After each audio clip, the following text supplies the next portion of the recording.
Hello and welcome, my name is Zero Empires, bringing you a matchup, a bloody matchup between Enigma and Amazing Josh.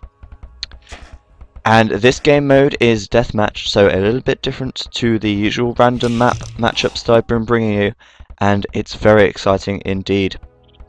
Deathmatch, you basically start with a lot more resources, and you start in the post-imperial age, which means that you have everything researched that you could possibly need. So all of these players are fully teched up, they can start churning out units, and it's more a matter of being able to multitask and keep an eye on things, as well as keeping a high action per minute count.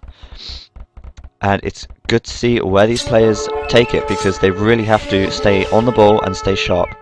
So Enigma is playing as Celts, which means he's able to bring out a lot of powerful units such as Paladins and Champions. Amazing Josh, on the other hand, is playing as Koreans. He's also able to bring out Champions. He's able to bring out his elite unit, which is the Elite War Wagon. And both players are able to bring out Siege Onagers as well. Onagers, I'm not sure how they're pronounced. And it really is a bloody battle. But not only have they got to keep an eye on their battle lines and their front line, they have to keep their resources high enough to churn out as many units as they possibly can. Now, they might think that 10,000 gold to start with is a lot of gold. However, do not be fooled. The gold goes down extremely quickly, and both players need to constantly churn out villagers in order to build buildings faster, and to be able to mine enough gold later on in the game so that they can produce enough units to counter their enemy. Enigma there, killing off a villager. And this is where it starts to get interesting, as both players build up their initial army, get their houses created, and start streaming men across the map. Enigma going very aggressive here. He's got Paladins on the field, he's got Road Raiders, it's a bit of a tongue twister there, and Champions heading over to Amazing Josh. Amazing Josh, on the other hand, is using an army of Champions similar to Enigma, and also hand cannoneers. He's also got a Siege Onager out, so that's going to enable him to cut through his units like butter. I call them like butter. Siege Onagers extremely powerful, however they are able to suicide their own units, and Enigma going straight for that there. Both players getting castles out. Amazing Josh is on his second castle right now. Enigma, on the other hand, has claimed the middle ground. He's already got 2 castles out himself, and he is he building a... yes, he's building a third, almost like a forward base there in the centre of the map. Enigma continuing to stream soldiers across the map, and Amazing Josh kind of looking quite thin on the army count. Those hand cannoneers do not stand a chance against those Paladins. Paladins arguably the strongest unit in the game, with 14 attack plus 4 when fully upgraded. So that's a whole 18 attack and 160 HP. These Onagers,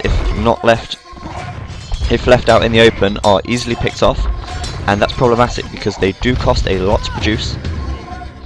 Amazing Josh now churning out Champions, Halberdiers, and yet more hand cannoneers as well, also producing his Elite War Wagon, which is his unique unit. Enigma, however, is starting to get into Amazing Josh's base. And Amazing Josh has got a lot of defensive structures around, so he's able to combat this. Enigma, however, continuing to stream across the map. He's also sending villagers over here, so whether he's going to build... there we go, he's building another castle here to box Amazing Josh into his base. Enigma, however, has got a small disadvantage, and that is the fact that his units do cost more to produce. Paladins, one of the most expensive units in the game as well. Churning out them very nicely. He's got villagers already collecting gold, and he's working on more town centres to keep collecting resources from. That's 4th or 5th town centre right there.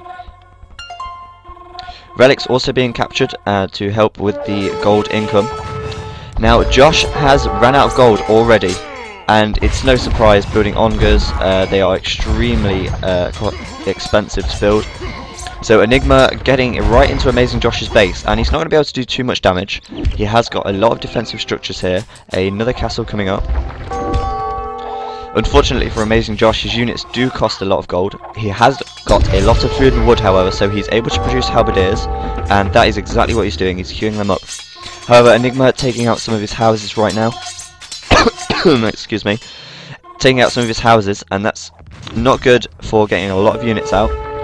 So Amazing Josh now on the back foot with his 4th or 5th town centre coming up. Also building a market to sell off some of that excess food in hope that he can get a little bit more gold to produce stronger units. Enigma now coming in with the battering rams, and he's going to be able to cut through those buildings extremely quickly if Amazing Josh does not react fast enough. And it looks like that monastery is going to go down. There we go, not a chance there, and the second one as well. And Siege Onagers firing everywhere, taking out his units fairly easily if they get into range. And more siege rams coming in. However, Amazing Josh is able to cut these down very quickly using infantry, as they have no infantry armor whatsoever. They do have 195 pierce armor though, so they are extremely dangerous if left to wreak havoc upon the enemy's buildings. Enigma continuing to push across the map with wave after wave of units. Is he changing his army consistency at all? He is slowing down on the production. That's probably due to nearly running out of gold. He is continually producing villagers, however, to keep mining up here. He's got a lot of villagers right there, bringing the gold count up. He's also got a further 2 castles and siege workshops up in this area. Claimed more gold over here, so Enigma's gold count is looking extremely good right now. Amazing Josh, on the other hand, is struggling here. He's not got so many villagers gathering gold. He has got a fair few, but it's nothing like the amount Enigma has. However, Amazing Josh with the highest score. That's probably due to him taking out a lot of Enigma's units. Usually the aggressor is the lower one on score, as their units are being taken out a lot more effectively. Amazing Josh with the monks, trying to either get a convert or to heal his units up there. Monks can be quite effective if used correctly. Amazing Josh now pushing out, trying to get rid of this contain that Enigma has tried to create. Siege Onagers doing a hell of a lot of damage to buildings and to anything that gets in their way, really. That's 76 whole attack for Siege Onagers, and that town centre looks like it's going to go down. Trebuchet being fired right there. So Amazing Josh able to get out of this little situation that he got himself in early on. However, Enigma has got a lot of gold. He is running low on food, however, so he is going to be looking to get some farms out, which he is doing exactly that.